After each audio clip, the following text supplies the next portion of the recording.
Hi everyone, my name is Hassaan. I'm a grad student at Arizona State University, and I'm the Internal Vice President of Engineers Without Borders, about which this presentation is going to be. So my presentation is about designing a hydraulics laboratory in rural Kenya, and it was a non-profit engineering student project. This was a paper based on how we actually designed the laboratory and how we are going to construct it.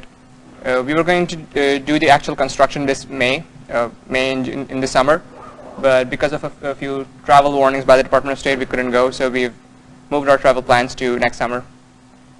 Anyhow, I'm going to take you through what the process was. So this is just an outline of how I'll be talking through. There are a few objectives which I'll cover, of the reasons, the motivation why we did this project, followed by what exactly was the life cycle of this project, and how we actually went about it. I'll give you a construction plan and a few pointers on how exactly the project is going to be operated and maintained by the local people themselves. So this report is actually based, it can help a lot of people on how to, it's like a how-to guide for designing a laboratory and making sure the people who are the local people can actually learn the engineering skills and not have people from other countries come to their visit the communities and develop solutions, so that they're able, or they're equipped themselves to deal with the problems in their communities. So the goal of this project was actually to work with a university in rural Kenya. The philosophy of Engineers Without Borders is such that we work with the local community, we identify certain partners, we identify the non-governmental or governmental organizations, and then we have a certain number of years of program. So within Kenya, we zeroed in on Bondo. That's on the western side. I'll show you a map about it. And within Bondo, we actually communicated with the Jaramogi Oginga Odinga University of Science and Technology. That's one of their recently established universities, and we wanted to have a partnership with them so that we can actually deal with these engineering students over there and give them the right skills. So that laboratory was supposed to have experiments based on a hydraulics flume and a piping network. We hope that, and actually we believe that this establishment will supplement the knowledge of the local engineering students. What happens a lot of times, they learn a lot of theoretical concepts, but the knowledge actually just ends there. So our lab was supposed to solve those problems and make sure they actually learn the hands-on skills.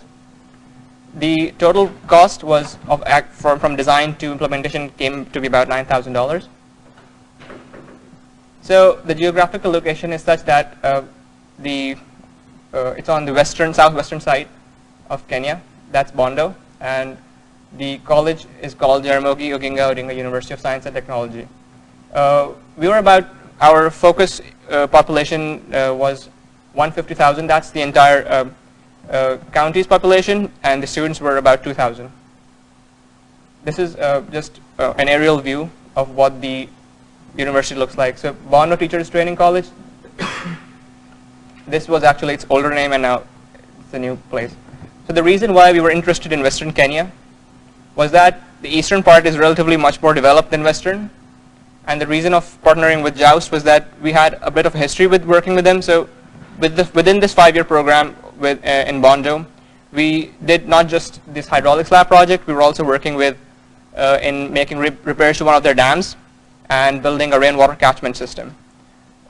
This part of Kenya is actually not very developed, and it doesn't have great access to water. A lot of times women and children have to walk a lot of miles just to have access to potable water, and that was our drive.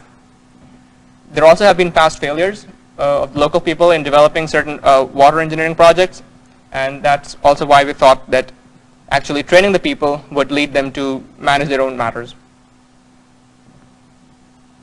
This slide shows you what this life cycle of the project was. We started with defining the project back in January 2014.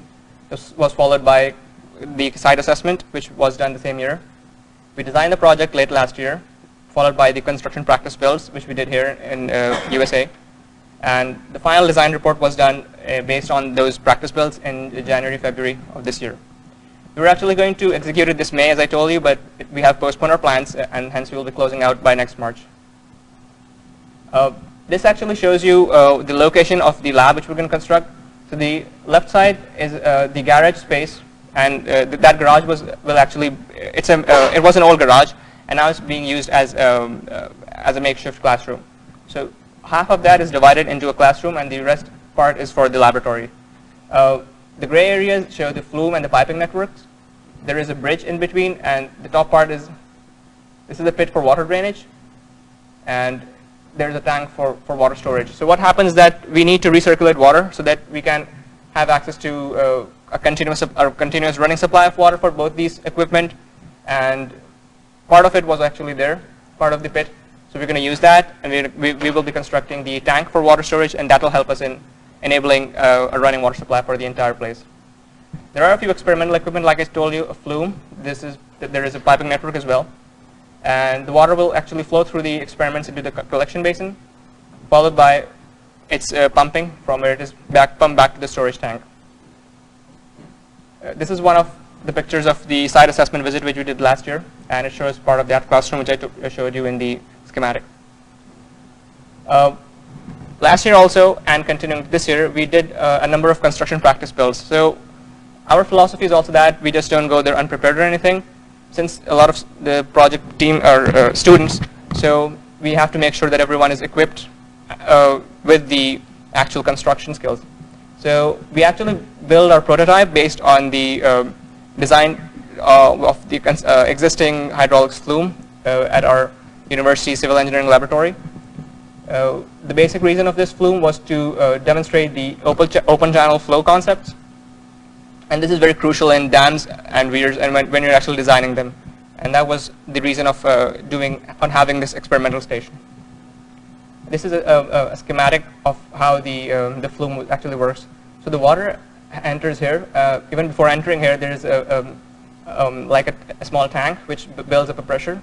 So the water flows through here. This sluice gate. Okay.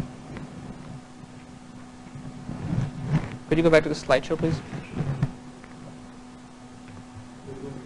Just click this part. Yeah, that's fine. Thanks. So the water enters here. This sluice gate raises up and down, and this actually creates a head pressure. So here you see a hydraulic jump. That actually shows you how much the water is going to rise up. There is a gate controller here which controls the water exiting here, and then it exits into a pool of water.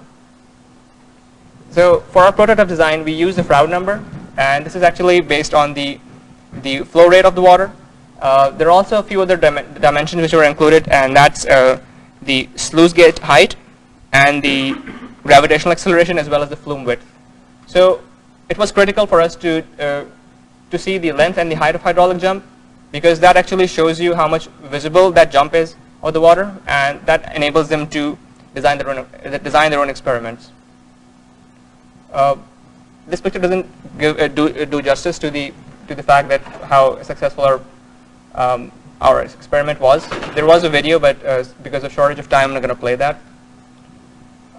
This flume, this prototype was based on full-scale wood and plexiglass. So our actual construction materials would be metal and plexiglass, but we used wood here because of easier access to them, and we thought that it would be easier to do a first construction build on that. We used a recirculating pool pump to generate that hydraulic jump. And after successful testing, we saw that this did generate a hydraulic jump, which was proportional to our design parameters.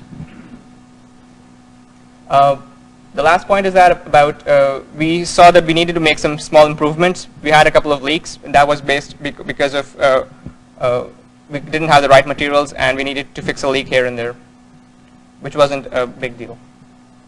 So the second part was the piping network, and this is supposed to demonstrate the head loss in closed piping system, and it also demonstrates the use of manometers. So again, the dimensions were used from the hydraulics lab at our own university. Our practice build was based on a PVC-based piping system. The prototype manometer was constructed to show that it had a head loss through the pipe by placing two manometers in different points over pipe length. The pipe energy equation was used, and this is actually the existing pipe network station from which we took inspiration. This was our design, and our pump system design was based on the fact that we had the right flume requirements and the flow rate. So the flow rate was the deciding factor between how much pressure we should give, and because of the flume flow rate, we chose a 2 brake horsepower centrifugal pump. For our base support, which was based on cinder blocks, we had to do structural calculations, and this came out to be about 0.26 psi for the maximum capacity of water, and we had an 8 by 8 by 16 inch concrete cinder block base. This is one of the designs of cinder blocks, and all of these materials we were able to source locally in Kenya as well. The construction plan actually followed in this way, that we broke it down into 3 separate but interconnected components. So whenever we do one project and develop a community, we make sure that we engage with the people themselves, because once we are through with the project, they're the ones who manage the system themselves. The construction team was actually including the students and community members, and include welders and the people of the Bondo, as well as the Joust faculty.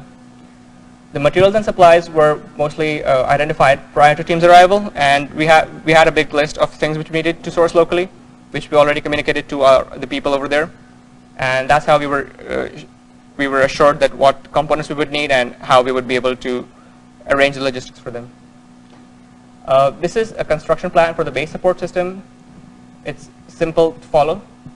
This is for the flume, how we actually welded the support brace brackets, followed by the drilling of components, the proper fitting, the assembling, and this is followed by the acceptance and commissioning tests after construction. So the local people are involved in every step of the stage, and they're aware of how we go about it.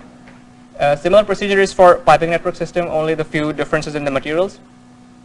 The operation and maintenance part was supposed to be taken care of by the local Joust faculty themselves.